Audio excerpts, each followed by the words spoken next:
श्रीसूर्यदिव्यकवचस्तोत्रं विनियोगः। ॐ अस्य श्रीसूर्यनारायण दिव्यकवचस्तोत्रमहामन्त्रस्य हिरण्यगर्भऋषिः अनुष्टुप् छन्दः। श्रीसूर्यनारायणो देवता सोमबीजम् अर्यां शक्तिः यां कीलकम्। श्रीसूर्यनारायणप्रसादसिद्ध्यर्थे जपे विनियोगः। करन्यासः। ॐ श्रीसूर्यनारायणाय अङ्गुष्ठाभ्यां नमः। पद्मिनीवल्लभाय तर्जनीभ्यां नमः। दिवाकराय मध्यमाभ्यां नमः। भास्कराय अनामिकाभ्यां नमः। मार्ताण्डाय कनिष्ठिकाभ्यां नमः। आदित्याय करतलकरपृष्ठाभ्यां नमः। एवं हृदन्यासः। लोकत्रयेति दिग्बन्धः। ध्यानं त्रिमूर्तिरूपं विश्वेशं शूलमुद्गरधारिणं हिरण्यवर्णं सुमुखं छायायुक्तं रविं भजे। अथ स्तोत्रम्। भास्करो मे शिरः पातु ललाटं लोकबान्धवः। कपोलौ त्रयीमयः पातु नासिकां विश्वरूपभृत्। नेत्रे चाधोक्षजः पातु कण्ठं सप्ताश्ववाहनः। मार्ताण्डो मे भुजौ पातु कक्षौ पातु दिवाकरः। पातु मे हृदयं पूषा वक्षः पातु तमोहरः। कुक्षिं मे पातु मिहिरो नाभिं वेदान्तगोचरः। द्युमणिर्मे कटिं पातु गुह्यं मे अब्जबान्धवः। पातु मे जानुनी सूर्यो ऊरु पात्वरुविक्रमः। चित्रभानुः सदा पातु जानुनी पद्मनी प्रियः। जङ्घे पातु सहस्रांशुः पादौ सर्वसुरार्चितः। सर्वाङ्गं पातु लोकेशो बुद्धिसिद्धिगुणप्रदः। सहस्रभानुर्मे विद्यां पातु तेजः प्रभाकरः। अहोरात्रौ सदा पातु कर्मसाक्षी परन्तपः। आदित्यकवचं पुण्यं यः पठेत् सततं शुचिः। सर्वरोगविनिर्मुक्तो सर्वोपद्रववर्जितः। तापत्रयविहीनः सन् सर्वसिद्धिमवाप्नुयात्। संवत्सरेण कालेन सुवर्णतनुतां व्रजेत्। क्षयापस्मारकुष्ठादि गुल्मव्याधिविवर्जितः। सूर्यप्रसादसिद्धात्मा सर्वाभीष्टफलं लभेत्। आदित्यवासरे स्नात्वा कृत्वा पायसमुत्तमम्। अर्कपत्रे तु निक्षिप्य दानं कुर्याद्विचक्षणः। एकभुक्तं वृतं सम्यक् संवत्सरमथाचरेत्। पुत्रपौत्रान् लभेल्लोके चिरञ्जीवी भविष्यति। स्वर्भूर्भुवर्भूरोमिति दिग्विमोकः। श्रीहिरण्यगर्भसंहितायां श्रीसूर्यनारायण दिव्यकवचस्तोत्रं सम्पूर्णम्। सूर्यहृदयस्तोत्रं। व्यास उवाच। अथोपतिष्ठेदादित्य मुदयन्तं समाहितः। मन्त्रैस्तु विविधैः सौरैः ऋग्यजुःसामसंभवैः। उपस्थाय महायोगं देवदेवं दिवाकरं। कुर्वेत प्रणतिं भूमौ मूर्धना तेनैव मन्त्रतः।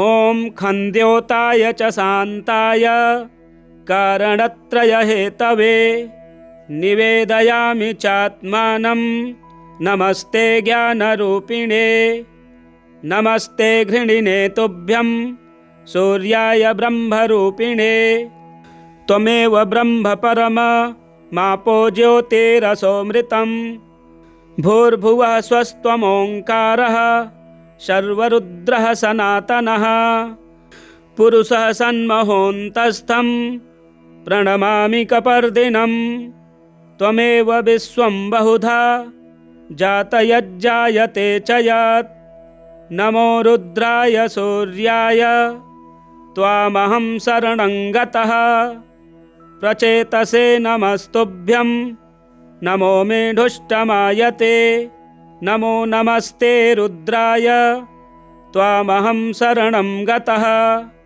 हिरण्यबाहवे तुभ्यं हिरण्यपतये नमः अम्बिकापतये तुभ्यं उमायाः पतये नमः नमोऽस्तु नीलग्रीवाय नमस्तुभ्यं पिनाकिने विलोहिताय भर्गाय सहस्राक्षाय ते नमः नमो हंसाय ते नित्यमादित्याय नमोऽस्तु ते नमस्ते वज्रहस्ताय त्र्यम्बकाय नमो नमः प्रपद्ये त्वां विरूपाक्षं महान्तं परमेश्वरं हिरण्मये गृहे गुप्तमात्मानं सर्वदेहिनां नमस्यामि परं ज्योतिर्ब्रह्माणं त्वां पराङ्गतिं विश्वं पशुपतिं भेमं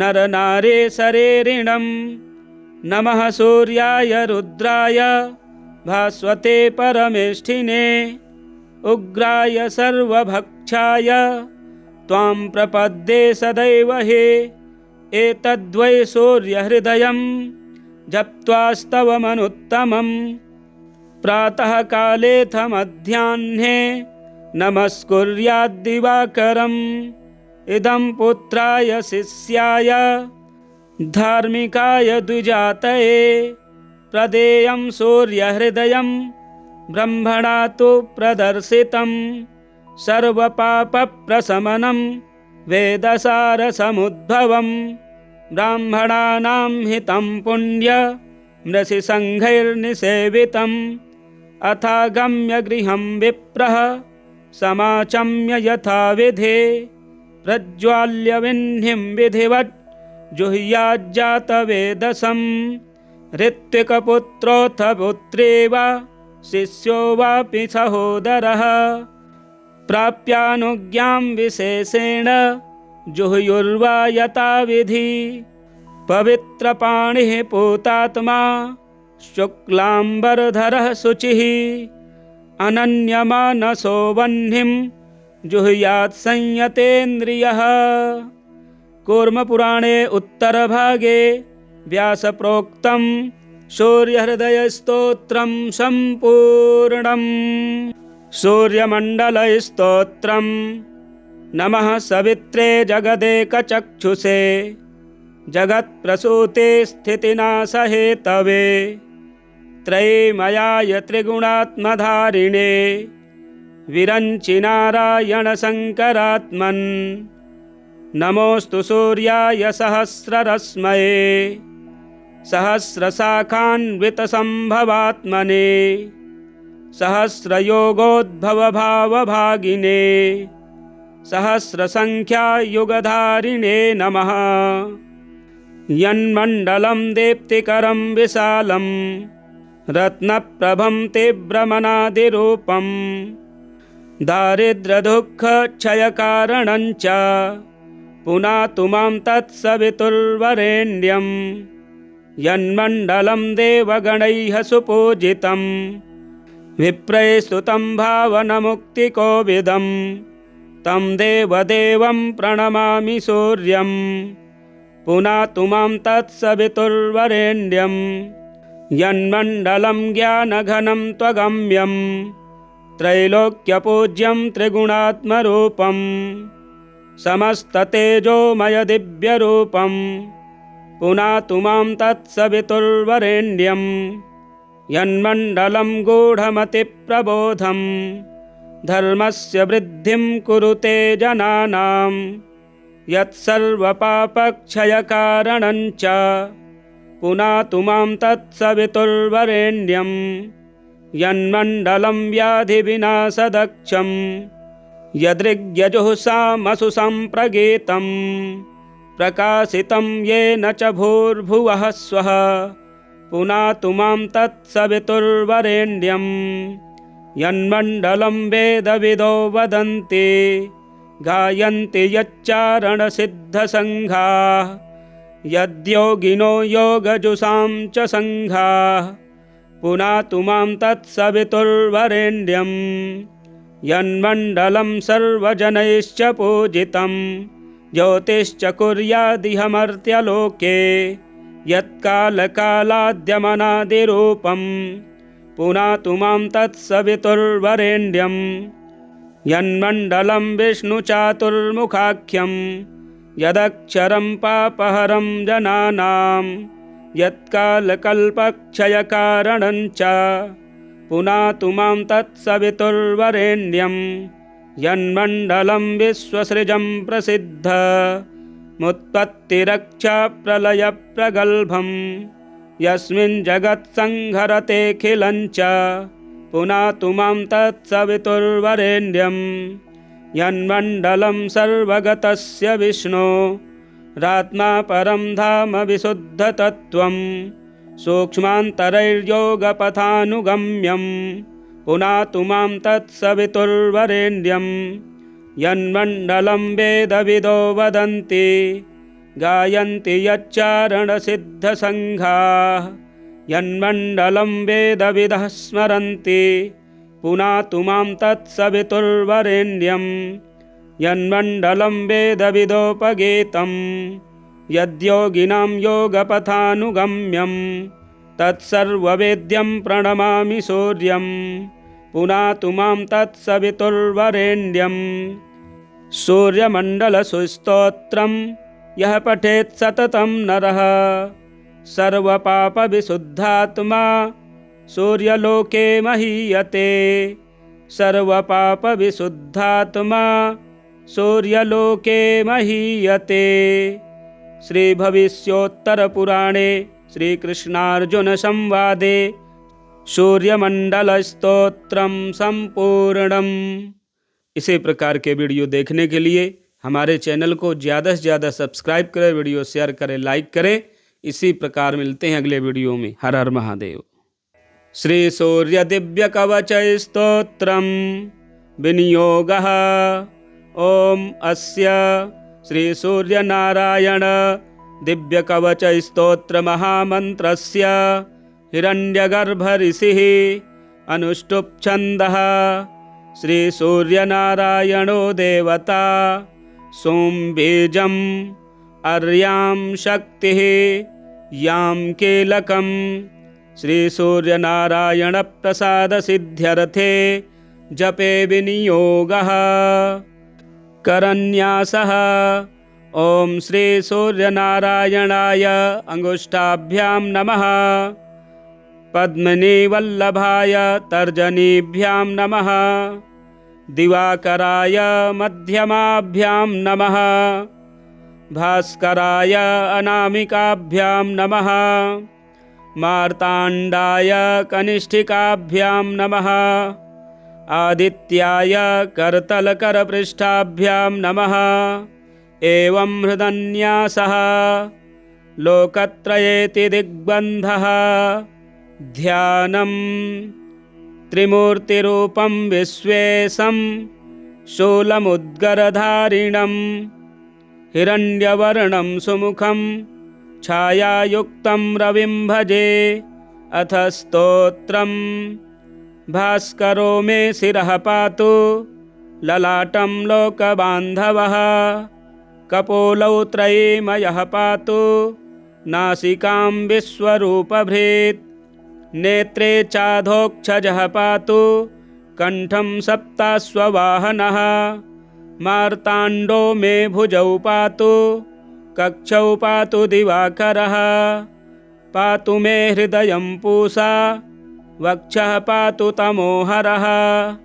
कुक्षिं मे पातु मिहिरो नाभिं वेदान्तगोचरः द्युमणिर्मे कटिं पातु गुह्यं मे अब्जबान्धवः पातु मे जानुनी सूर्यो ऊरु पात्वरुविक्रमः चित्रभानुः सदा पातु जानुनी पद्मनी प्रियः जङ्घे पातु सहस्रांशुः पादौ सर्वसुरार्चितः सर्वाङ्गं पातु लोकेशो बुद्धिसिद्धिगुणप्रदः सहस्रभानुर्मे विद्यां पातु तेजः प्रभाकरः अहोरात्रौ सदा पातु कर्मसाक्षी परन्तपः आदित्यकवचं पुण्यं यः पठेत् सततं शुचिः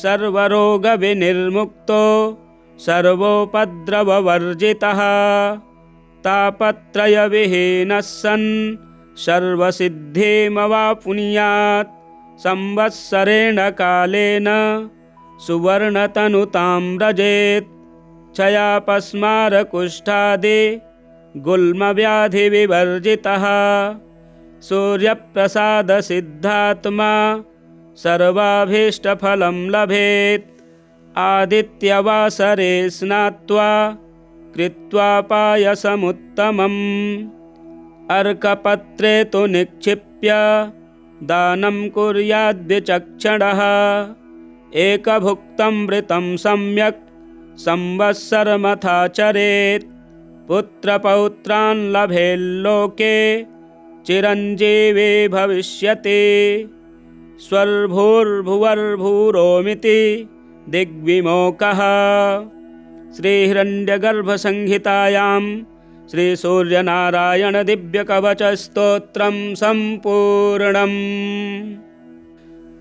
सूर्यहृदयस्तोत्रं व्यास उवाच अथोपतिष्ठेदादित्य मुदयन्तं समाहितः मन्त्रैस्तु विविधैः सौरैः ऋग्यजुःसामसंभवैः उपस्थाय महायोगं देवदेवं दिवाकरं कुर्वेत प्रणतिं भूमौ मूर्धना तेनैव मन्त्रतः ॐ खन्द्योताय च शान्ताय कारणत्रयहेतवे निवेदयामि चात्मानं नमस्ते ज्ञानरूपिणे नमस्ते घृणिने तुभ्यं सूर्याय ब्रह्मरूपिणे त्वमेव ब्रह्म परम मापो ज्योतिरसोऽमृतं भूर्भुवः स्वस्त्वमोङ्कारः शर्वरुद्रः सनातनः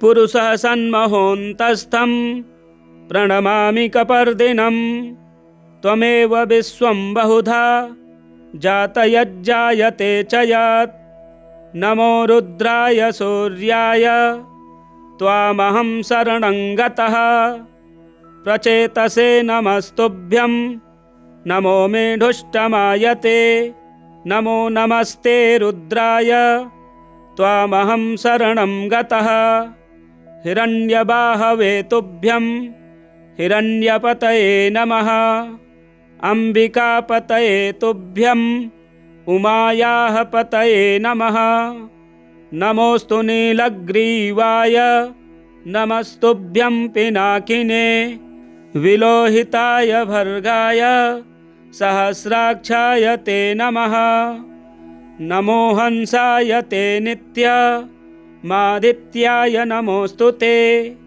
नमस्ते वज्रहस्ताय त्र्यम्बकाय नमो नमः प्रपद्ये त्वां विरूपाक्षं महान्तं परमेश्वरं हिरण्मये गृहे गुप्त मात्मानं सर्वदेहिनां नमस्यामि परं ज्योतिर्ब्रह्माणं त्वां पराङ्गतिं विश्वं पशुपतिं भेमं नरनारेशरेरिणं नमः सूर्याय रुद्राय भास्वते परमेष्ठिने उग्राय सर्वभक्षाय त्वां प्रपद्ये सदैव हे एतद्वै सूर्यहृदयं जप्त्वास्तवमनुत्तमं प्रातःकालेऽथ मध्याह्ने नमस्कुर्याद्दिवाकरम् इदं पुत्राय शिष्याय धार्मिकाय द्विजातये प्रदेयं सूर्यहृदयं ब्रह्मणा तु प्रदर्शितं सर्वपापप्रशमनं वेदसारसमुद्भवं ब्राह्मणानां हितं पुण्य मृषिसङ्घैर्निसेवितम् अथागम्य गृहं विप्रः समाचम्य यथाविधे प्रज्वाल्य विह्निं विधिवत् जुह्याज्जातवेदसं ऋत्विकपुत्रोऽथ पुत्री वा शिष्यो वापि सहोदरः प्राप्यानुज्ञां विशेषेण जुहुयुर्वा यथाविधि पवित्रपाणिः पूतात्मा शुक्लाम्बरधरः शुचिः अनन्यमानसो वह्निं जुहुयात् संयतेन्द्रियः। कूर्मपुराणे उत्तरभागे व्यासप्रोक्तं सूर्यहृदयस्तोत्रं सम्पूर्णम्।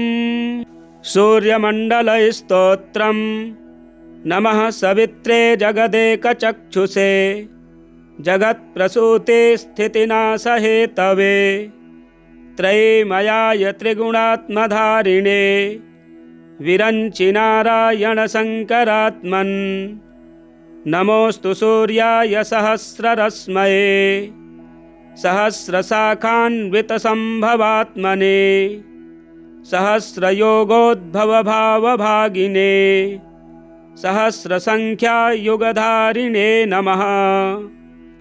यन्मण्डलं दीप्तिकरं विशालं रत्नप्रभं तीव्रमनादिरूपं दारिद्र्यदुःखक्षयकारणं च पुनातु मां तत्सवितुर्वरेण्यं यन्मण्डलं देवगणैः सुपूजितं विप्रैः स्तुतं भावनमुक्तिकोविदं तं देवदेवं प्रणमामि सूर्यं पुनातु मां तत्सवितुर्वरेण्यं यन्मण्डलं ज्ञानघनं त्वगम्यं त्रैलोक्यपूज्यं त्रिगुणात्मरूपं समस्ततेजोमयदिव्यरूपं पुनातु मां तत्सवितुर्वरेण्यं यन्मण्डलं गूढमतिप्रबोधं धर्मस्य वृद्धिं कुरुते जनानां यत्सर्वपापक्षयकारणं च पुनातु मां तत्सवितुर्वरेण्यं यन्मण्डलं व्याधिविनाशदक्षं यदृग्यजुःसामसु सम्प्रगीतं प्रकाशितं येन च भूर्भुवः स्वः पुनातु मां तत्सवितुर्वरेण्यं यन्मण्डलं वेदविदो वदन्ति गायन्ति यच्चारणसिद्धसङ्घाः यद्योगिनो योगजुषां च सङ्घाः पुनातु मां तत्सवितुर्वरेण्यं यन्मण्डलं सर्वजनैश्च पूजितं ज्योतिश्च कुर्यादिह मर्त्यलोके यत्कालकालाद्यमनादिरूपं पुनातु मां तत्सवितुर्वरेण्यं यन्मण्डलं विष्णुचातुर्मुखाख्यं यदक्षरं पापहरं जनानां यत्कालकल्पक्षयकारणं च पुनातु मां तत्सवितुर्वरेण्यं यन्मण्डलं विश्वसृजं प्रसिद्धमुत्पत्तिरक्षाप्रलयप्रगल्भं यस्मिन् जगत्संहरतेऽखिलं च पुनातु मां तत्सवितुर्वरेण्यं यन्मण्डलं सर्वगतस्य विष्णो रात्मा परं धाम विशुद्धतत्त्वं सूक्ष्मान्तरैर्योगपथानुगम्यं पुनातु मां तत्सवितुर्वरेण्यं यन्मण्डलं वेदविदो वदन्ति गायन्ति यच्चारणसिद्धसङ्घाः यन्मण्डलं वेदविदः स्मरन्ति पुनातु मां तत्सवितुर्वरेण्यं यन्मण्डलं वेदविदोपगीतं यद्योगिनां योगपथानुगम्यं तत्सर्ववेद्यं प्रणमामि सूर्यं पुनातु मां तत्सवितुर्वरेण्यं। सूर्यमण्डलसुस्तोत्रं यः पठेत् सततं नरः सर्वपापविशुद्धात्मा सूर्यलोके महीयते। सर्वपापविशुद्धात्मा सूर्यलोके महीयते। श्रीभविष्योत्तरपुराणे श्रीकृष्णार्जुनसंवादे सूर्यमंडलस्तोत्रम संपूर्णम। इसी प्रकार के वीडियो देखने के लिए हमारे चैनल को ज़्यादा से ज़्यादा सब्सक्राइब करें, वीडियो शेयर करें, लाइक करें। इसी प्रकार मिलते हैं अगले वीडियो में। हर हर महादेव। श्री सूर्य दिव्य कवच स्तोत्रम विनियोगः। ओम अस्य श्री सूर्य नारायण दिव्य कवच स्तोत्र महामंत्रस्य हिरण्यगर्भ ऋषिः अनुष्टुप् छन्दः। श्री सूर्य नारायणो देवता सोम बीजम् अर्यां शक्तिः यां कीलकम्। श्री सूर्य नारायण प्रसाद सिद्ध्यर्थे जपे विनियोगः। करन्यासः। ओम श्री सूर्य नारायणाय अंगुष्ठाभ्यां नमः। पद्मिनी वल्लभाय तर्जनीभ्यां नमः। दिवाकराय मध्यमाभ्यां नमः। भास्कराय अनामिकाभ्यां नमः। मार्ताण्डाय कनिष्ठिकाभ्यां नमः। आदित्याय करतलकरपृष्ठाभ्यां नमः। एवं हृदन्यासः लोकत्रयेति दिग्बन्धः। ध्यानं त्रिमूर्तिरूपं विश्वेशं शूलमुद्गरधारिणं हिरण्यवर्णं सुमुखं छायायुक्तं रविं भजे। अथ स्तोत्रम्। भास्करो मे शिरः पातु ललाटं लोकबान्धवः। कपोलौ त्रयीमयः पातु नासिकां विश्वरूपभृत्। नेत्रे चाधोक्षजः पातु कण्ठं सप्ताश्ववाहनः। मार्ताण्डो मे भुजौ पातु कक्षौ पातु दिवाकरः। पातु मे हृदयं पूषा वक्षः पातु तमोहरः। कुक्षिं मे पातु मिहिरो नाभिं वेदान्तगोचरः। द्युमणिर्मे कटिं पातु गुह्यं मे अब्जबान्धवः। पातु मे जानुनी सूर्यो ऊरु पात्वरुविक्रमः। चित्रभानुः सदा पातु जानुनी पद्मनी प्रियः। जङ्घे पातु सहस्रांशुः पादौ सर्वसुरार्चितः। सर्वाङ्गं पातु लोकेशो बुद्धिसिद्धिगुणप्रदः। सहस्रभानुर्मे विद्यां पातु तेजः प्रभाकरः। अहोरात्रौ सदा पातु कर्मसाक्षी परन्तपः। आदित्यकवचं पुण्यं यः पठेत् सततं शुचिः। सर्वरोगविनिर्मुक्तो सर्वोपद्रववर्जितः। तापत्रयविहीनः सन् सर्वसिद्धिमवाप्नुयात्। संवत्सरेण कालेन सुवर्णतनुतां व्रजेत्। क्षयापस्मारकुष्ठादि गुल्मव्याधिविवर्जितः। सूर्यप्रसादसिद्धात्मा सर्वाभीष्टफलं लभेत्। आदित्यवासरे स्नात्वा कृत्वा पायसमुत्तमम्। अर्कपत्रे तु निक्षिप्य दानं कुर्याद्विचक्षणः। एकभुक्तं वृतं सम्यक् संवत्सरमथाचरेत्। पुत्रपौत्रान् लभेल्लोके चिरञ्जीवी भविष्यति। स्वर्भूर्भुवर्भूरोमिति दिग्विमोकः। श्रीहिरण्यगर्भसंहितायां श्रीसूर्यनारायण दिव्यकवचस्तोत्रं सम्पूर्णम्। सूर्यहृदयस्तोत्रम्। व्यास उवाच अथोपतिष्ठेदादित्य मुदयन्तं समाहितः मन्त्रैस्तु विविधैः सौरैः ऋग्यजुःसामसम्भवैः उपस्थाय महायोगं देवदेवं दिवाकरं कुर्वेत प्रणतिं भूमौ मूर्धना तेनैव मन्त्रतः। ॐ खन्द्योताय च शान्ताय कारणत्रयहेतवे निवेदयामि चात्मानं नमस्ते ज्ञानरूपिणे। नमस्ते घृणिने तुभ्यं सूर्याय ब्रह्मरूपिणे। त्वमेव ब्रह्म परम मापो ज्योतिरसोऽमृतं भूर्भुवः स्वस्त्वमोङ्कारः सर्वरुद्रः सनातनः पुरुषः सन्महोऽन्तस्थं प्रणमामि कपर्दिनं।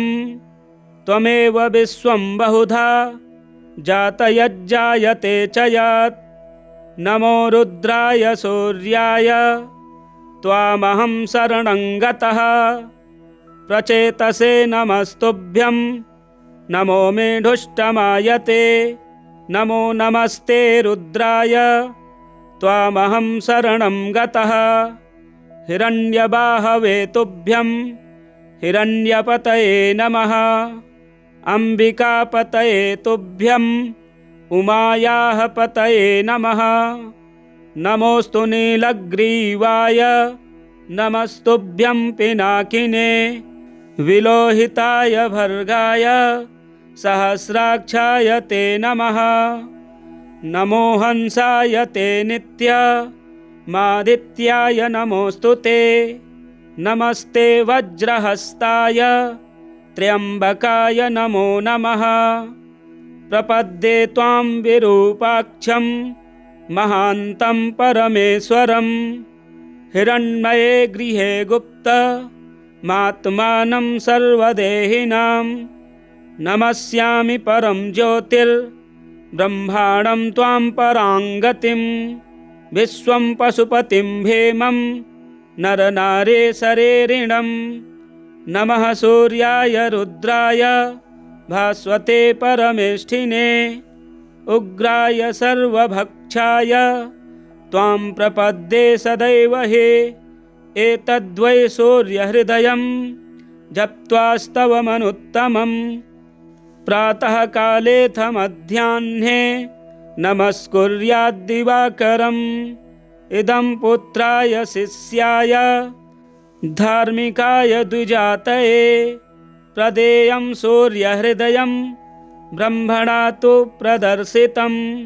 सर्वपापप्रशमनं वेदसारसमुद्भवं ब्राह्मणानां हितं पुण्य मृषिसङ्घैर्निसेवितम्। अथागम्य गृहं विप्रः समाचम्य यथाविधि प्रज्वाल्य विह्निं विधिवत् जुह्याज्जातवेदसं। ऋत्विकपुत्रोऽथ पुत्री वा शिष्यो वापि सहोदरः प्राप्यानुज्ञां विशेषेण जुहुयुर्वा यथाविधि। पवित्रपाणिः पूतात्मा शुक्लाम्बरधरः शुचिः अनन्यमानसो वह्निं जुहुयात् संयतेन्द्रियः। कूर्मपुराणे उत्तरभागे व्यासप्रोक्तं सूर्यहृदयस्तोत्रं सम्पूर्णम्। सूर्यमण्डलस्तोत्रम्। नमः सवित्रे जगदेकचक्षुषे जगत्प्रसूते स्थितिनाशहेतवे त्रयीमयाय त्रिगुणात्मधारिणे विरञ्चिनारायणशङ्करात्मन्। नमोऽस्तु सूर्याय सहस्ररश्मये सहस्रशाखान्वितसम्भवात्मने सहस्रयोगोद्भवभावभागिने सहस्रसङ्ख्यायुगधारिणे नमः। यन्मण्डलं दीप्तिकरं विशालं रत्नप्रभं तीव्रमनादिरूपं दारिद्र्यदुःखक्षयकारणं च पुनातु मां तत्सवितुर्वरेण्यं यन्मण्डलं देवगणैः सुपूजितं विप्रैः स्तुतं भावनमुक्तिकोविदं तं देवदेवं प्रणमामि सूर्यं पुनातु मां तत्सवितुर्वरेण्यं यन्मण्डलं ज्ञानघनं त्वगम्यं त्रैलोक्यपूज्यं त्रिगुणात्मरूपं समस्ततेजोमयदिव्यरूपं पुनातु मां तत्सवितुर्वरेण्यं यन्मण्डलं गूढमतिप्रबोधं धर्मस्य वृद्धिं कुरुते जनानां यत्सर्वपापक्षयकारणं च पुनातु मां तत्सवितुर्वरेण्यं यन्मण्डलं व्याधिविनाशदक्षं यदृग्यजुःसामसु सम्प्रगीतं प्रकाशितं येन च भूर्भुवः स्वः पुनातु मां तत्सवितुर्वरेण्यं यन्मण्डलं वेदविदो वदन्ति गायन्ति यच्चारणसिद्धसङ्घाः यद्योगिनो योगजुषां च सङ्घाः पुनातु मां तत्सवितुर्वरेण्यं यन्मण्डलं सर्वजनैश्च पूजितं ज्योतिश्च कुर्यादिहमर्त्यलोके यत्कालकालाद्यमनादिरूपं पुनातु मां तत्सवितुर्वरेण्यं यन्मण्डलं विष्णुचातुर्मुखाख्यं यदक्षरं पापहरं जनानां यत्कालकल्पक्षयकारणं च पुनातु मां तत्सवितुर्वरेण्यं यन्मण्डलं विश्वसृजं प्रसिद्धमुत्पत्तिरक्षाप्रलयप्रगल्भं यस्मिन् जगत्संहरतेऽखिलं च पुनातु मां तत्सवितुर्वरेण्यं यन्मण्डलं सर्वगतस्य विष्णो रात्मा परं धाम विशुद्धतत्त्वं सूक्ष्मान्तरैर्योगपथानुगम्यं पुनातु मां तत्सवितुर्वरेण्यं यन्मण्डलं वेदविदो वदन्ति गायन्ति यच्चारणसिद्धसङ्घाः यन्मण्डलं वेदविदः स्मरन्ति पुनातु मां तत्सवितुर्वरेण्यं यन्मण्डलं वेदविदोपगीतं यद्योगिनां योगपथानुगम्यं तत्सर्ववेद्यं प्रणमामि सूर्यं पुनातु मां तत्सवितुर्वरेण्यं सूर्यमण्डलसुस्तोत्रं यः पठेत् सततं नरः सर्वपापविशुद्धात्मा सूर्यलोके महीयते सर्वपापविशुद्धात्मा सूर्यलोके महीयते। श्रीभविष्योत्तरपुराणे श्रीकृष्णार्जुनसंवादे सूर्यमंडलस्तोत्रम संपूर्णम। इसी प्रकार के वीडियो देखने के लिए हमारे चैनल को ज़्यादा से ज़्यादा सब्सक्राइब करें, वीडियो शेयर करें, लाइक करें। इसी प्रकार मिलते हैं अगले वीडियो में। हर हर महादेव। श्री सूर्य दिव्य कवच स्तोत्रम विनियोगः। ओम अस्य श्री सूर्य नारायण दिव्य कवच स्तोत्र महामंत्रस्य हिरण्यगर्भ ऋषिः अनुष्टुप् छन्दः। श्री सूर्य नारायणो देवता सोम बीजम् अर्यां शक्तिः यां कीलकम्। श्री सूर्य नारायण प्रसाद सिद्ध्यर्थे जपे विनियोगः। करन्यासः। ओम श्री सूर्य नारायणाय अंगुष्ठाभ्यां नमः। पद्मिनी वल्लभाय तर्जनीभ्यां नमः। दिवाकराय मध्यमाभ्यां नमः। भास्कराय अनामिकाभ्यां नमः।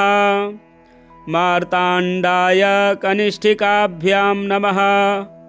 आदित्याय करतलकरपृष्ठाभ्यां नमः। एवं हृदन्यासः। लोकत्रयेति दिग्बन्धः ध्यानं त्रिमूर्तिरूपं विश्वेशं शूलमुद्गरधारिणं हिरण्यवर्णं सुमुखं छायायुक्तं रविं भजे। अथ स्तोत्रम्। भास्करो मे शिरः पातु ललाटं लोकबान्धवः, कपोलौ त्रयीमयः पातु नासिकां विश्वरूपभृत्, नेत्रे चाधोक्षजः पातु कण्ठं सप्ताश्ववाहनः, मार्ताण्डो मे भुजौ पातु कक्षौ पातु दिवाकरः, पातु मे हृदयं पूषा वक्षः पातु तमोहरः, कुक्षिं मे पातु मिहिरो नाभिं वेदान्तगोचरः, द्युमणिर्मे कटिं पातु गुह्यं मे अब्जबान्धवः, पातु मे जानुनी सूर्यो ऊरु पात्वरुविक्रमः, चित्रभानुः सदा पातु जानुनी पद्मनी प्रियः, जङ्घे पातु सहस्रांशुः पादौ सर्वसुरार्चितः, सर्वाङ्गं पातु लोकेशो बुद्धिसिद्धिगुणप्रदः, सहस्रभानुर्मे विद्यां पातु तेजः प्रभाकरः, अहोरात्रौ सदा पातु कर्मसाक्षी परन्तपः, आदित्यकवचं पुण्यं यः पठेत् सततं शुचिः, सर्वरोगविनिर्मुक्तो सर्वोपद्रववर्जितः, तापत्रयविहीनः सन् सर्वसिद्धिमवाप्नुयात्, संवत्सरेण कालेन सुवर्णतनुतां व्रजेत्, क्षयापस्मारकुष्ठादि गुल्मव्याधिविवर्जितः, सूर्यप्रसादसिद्धात्मा सर्वाभीष्टफलं लभेत्,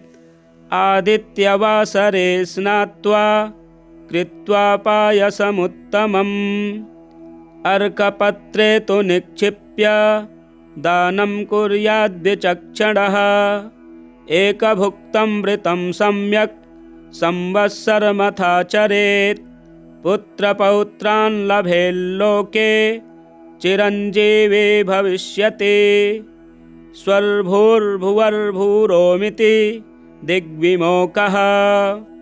श्रीहिरण्यगर्भसंहितायां श्रीसूर्यनारायणदिव्यकवचस्तोत्रं सम्पूर्णम्। सूर्यहृदयस्तोत्रम्।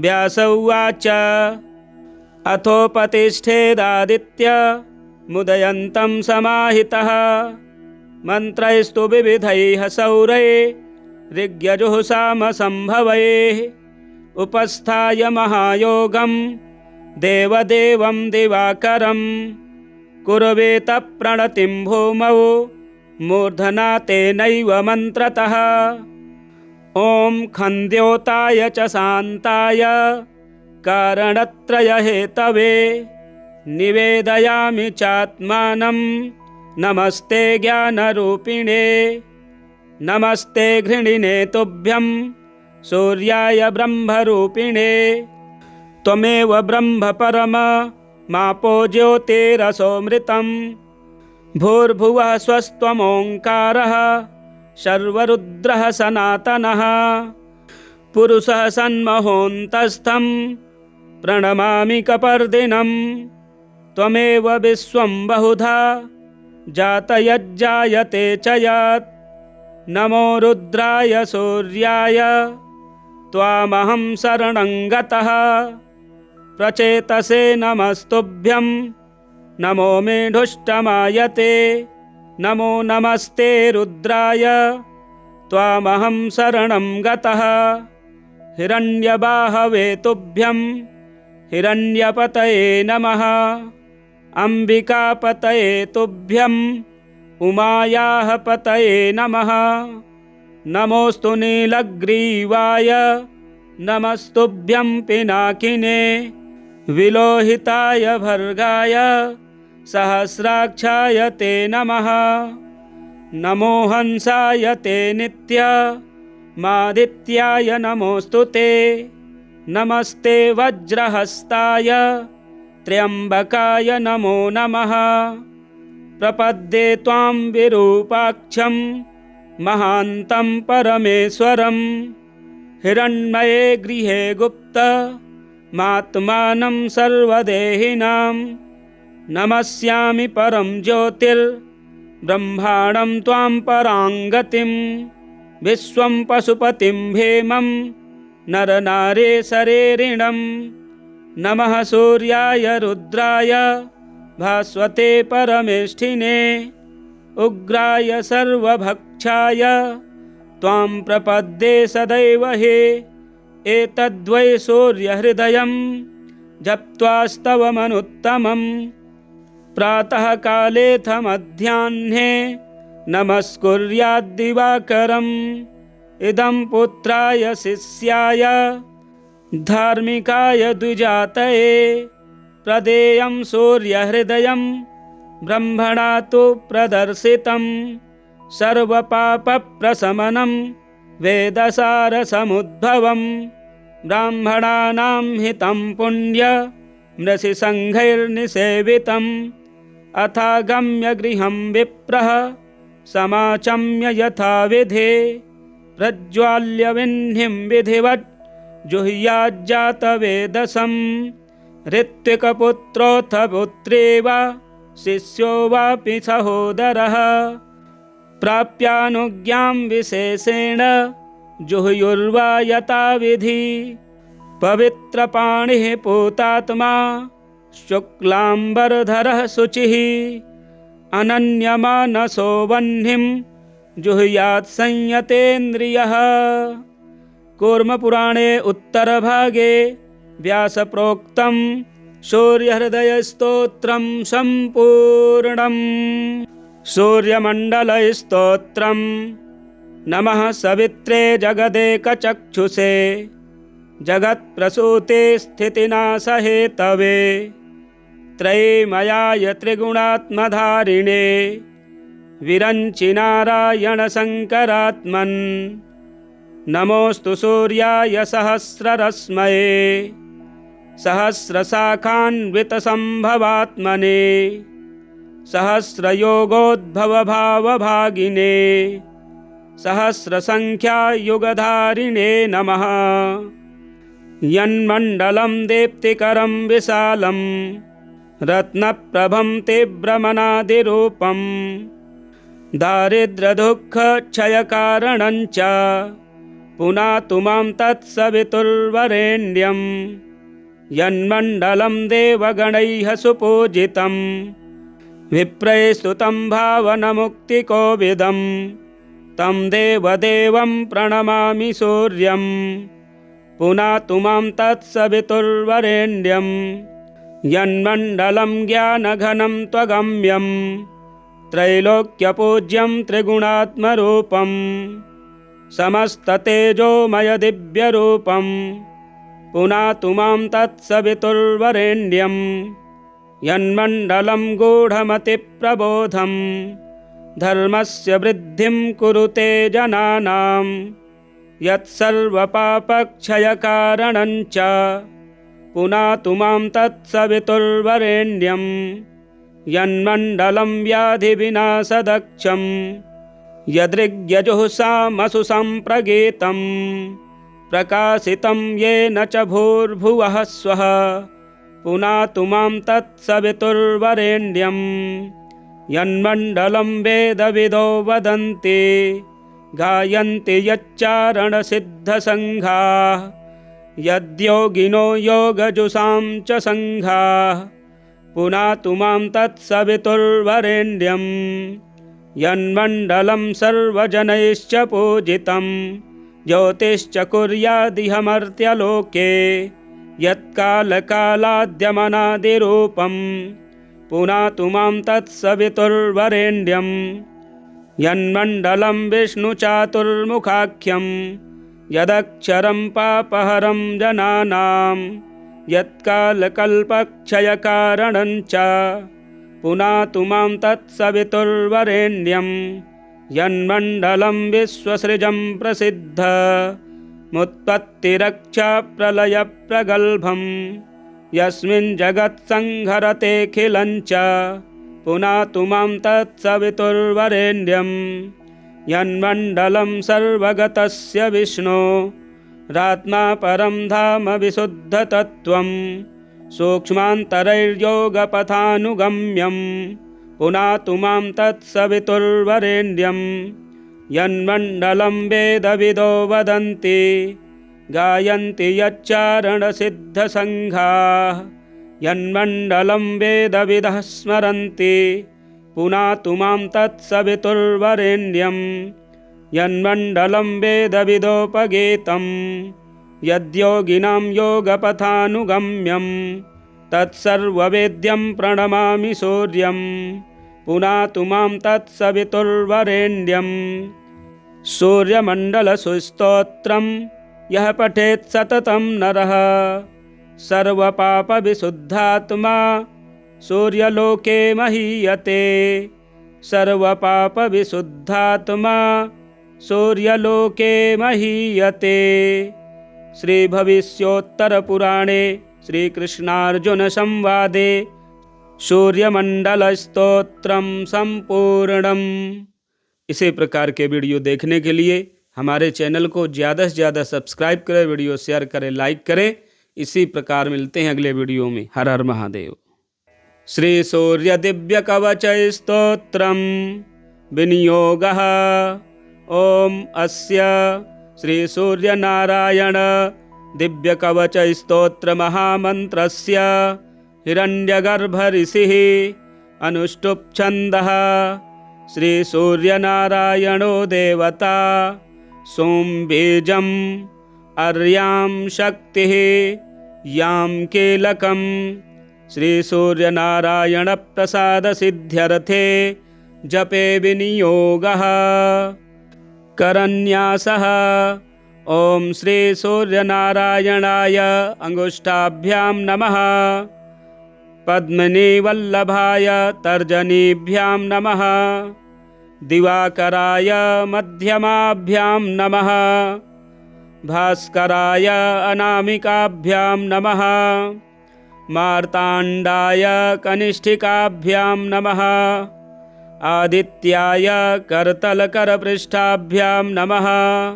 एवं हृदन्यासः लोकत्रयेति दिग्बन्धः। ध्यानं त्रिमूर्तिरूपं विश्वेशं शूलमुद्गरधारिणं हिरण्यवर्णं सुमुखं छायायुक्तं रविं भजे। अथ स्तोत्रम्। भास्करो मे शिरः पातु ललाटं लोकबान्धवः। कपोलौ त्रयीमयः पातु नासिकां विश्वरूपभृत्। नेत्रे चाधोक्षजः पातु कण्ठं सप्ताश्ववाहनः। मार्ताण्डो मे भुजौ पातु कक्षौ पातु दिवाकरः। पातु मे हृदयं पूषा वक्षः पातु तमोहरः। कुक्षिं मे पातु मिहिरो नाभिं वेदान्तगोचरः।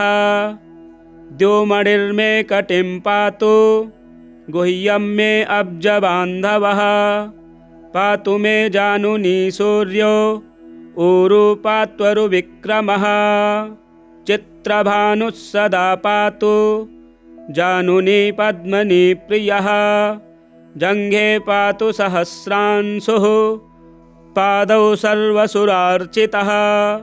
सर्वाङ्गं पातु लोकेशो बुद्धिसिद्धिगुणप्रदः। सहस्रभानुर्मे विद्यां पातु तेजः प्रभाकरः। अहोरात्रौ सदा पातु कर्मसाक्षी परन्तपः। आदित्यकवचं पुण्यं यः पठेत् सततं शुचिः। सर्वरोगविनिर्मुक्तो सर्वोपद्रववर्जितः। तापत्रयविहीनः सन् सर्वसिद्धिमवाप्नुयात्। संवत्सरेण कालेन सुवर्णतनुतां व्रजेत् क्षयापस्मारकुष्ठादि गुल्मव्याधिविवर्जितः सूर्यप्रसादसिद्धात्मा सर्वाभीष्टफलं लभेत् आदित्यवासरे स्नात्वा कृत्वा पायसमुत्तमम् अर्कपत्रे तु निक्षिप्य दानं कुर्याद्विचक्षणः एकभुक्तं वृतं सम्यक् संवत्सरमथाचरेत् पुत्रपौत्रान् लभेल्लोके चिरञ्जीवी भविष्यति स्वर्भूर्भुवर्भूरोमिति दिग्विमोकः। श्रीहिरण्यगर्भसंहितायां श्रीसूर्यनारायणदिव्यकवचस्तोत्रं सम्पूर्णम्। सूर्यहृदयस्तोत्रम्।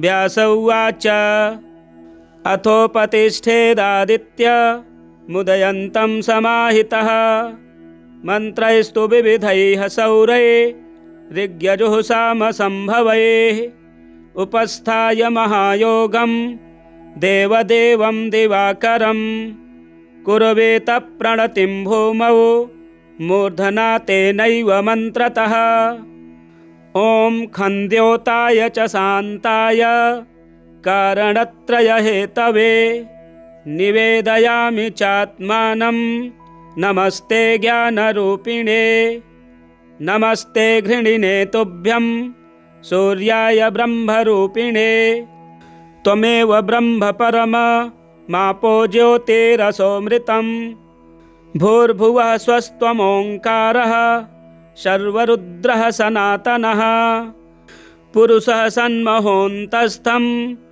प्रणमामि कपर्दिनं त्वमेव विश्वं बहुधा जातयज्जायते च यत् नमो रुद्राय सूर्याय त्वामहं शरणं गतः प्रचेतसे नमस्तुभ्यं नमो मेढुष्टमायते नमो नमस्ते रुद्राय त्वामहं शरणं गतः हिरण्यबाहवे तुभ्यं हिरण्यपतये नमः अम्बिकापतये तुभ्यं उमायाः पतये नमः नमोऽस्तु नीलग्रीवाय नमस्तुभ्यं पिनाकिने विलोहिताय भर्गाय सहस्राक्षाय ते नमः नमो हंसाय ते नित्य मादित्याय नमोऽस्तु ते नमस्ते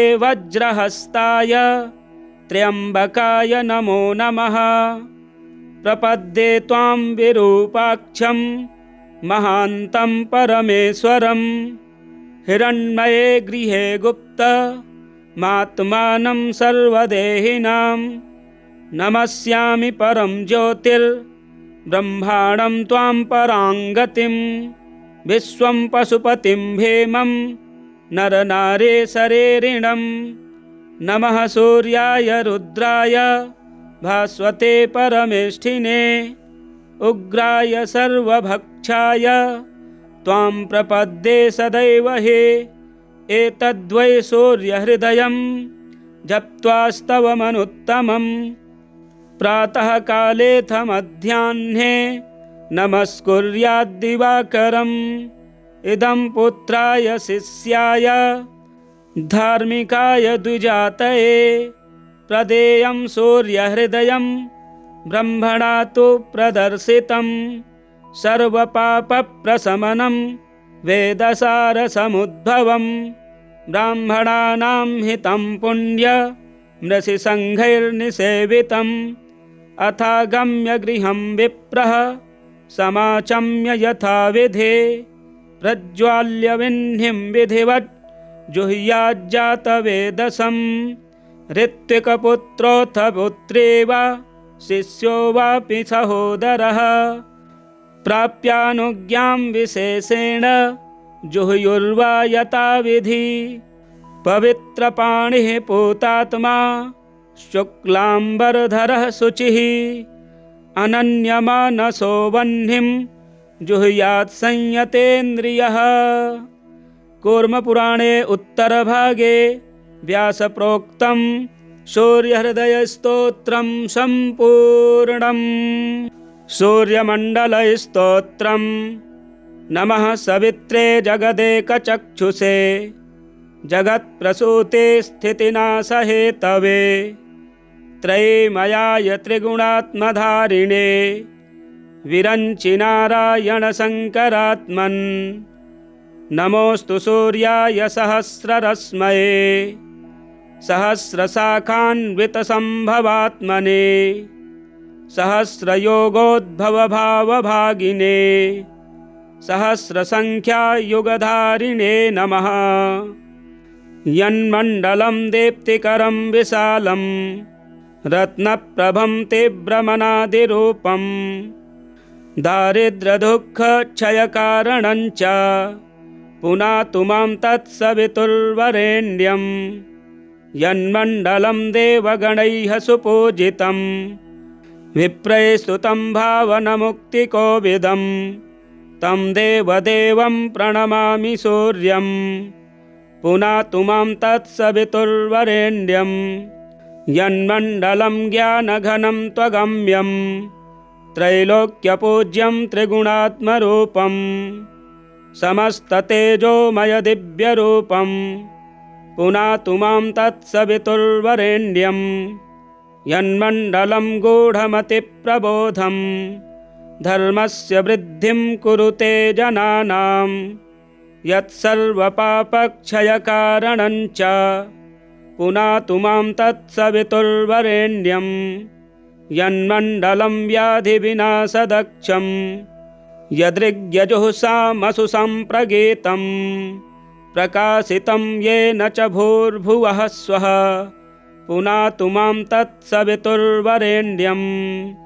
यन्मण्डलं वेदविदो वदन्ति गायन्ति यच्चारणसिद्धसङ्घाः यद्योगिनो योगजुषां च सङ्घाः पुनातु मां तत्सवितुर्वरेण्यं। यन्मण्डलं सर्वजनैश्च पूजितं ज्योतिश्च कुर्यादिहमर्त्यलोके यत्कालकालाद्यमनादिरूपं पुनातु मां तत्सवितुर्वरेण्यं। यन्मण्डलं विष्णुचातुर्मुखाख्यं यदक्षरं पापहरं जनानां यत्कालकल्पक्षयकारणं च पुनातु मां तत्सवितुर्वरेण्यं। यन्मण्डलं विश्वसृजं प्रसिद्धमुत्पत्तिरक्षाप्रलयप्रगल्भं यस्मिन् जगत्संहरतेऽखिलं च पुनातु मां तत्सवितुर्वरेण्यं। यन्मण्डलं सर्वगतस्य विष्णो रात्मा परं धाम विशुद्धतत्त्वं सूक्ष्मान्तरैर्योगपथानुगम्यं पुनातु मां तत्सवितुर्वरेण्यं। यन्मण्डलं वेदविदो वदन्ति गायन्ति यच्चारणसिद्धसङ्घाः यन्मण्डलं वेदविदः स्मरन्ति पुनातु मां तत्सवितुर्वरेण्यं। यन्मण्डलं वेदविदोपगीतं यद्योगिनां योगपथानुगम्यं तत्सर्ववेद्यं प्रणमामि सूर्यं पुनातु मां तत्सवितुर्वरेण्यं।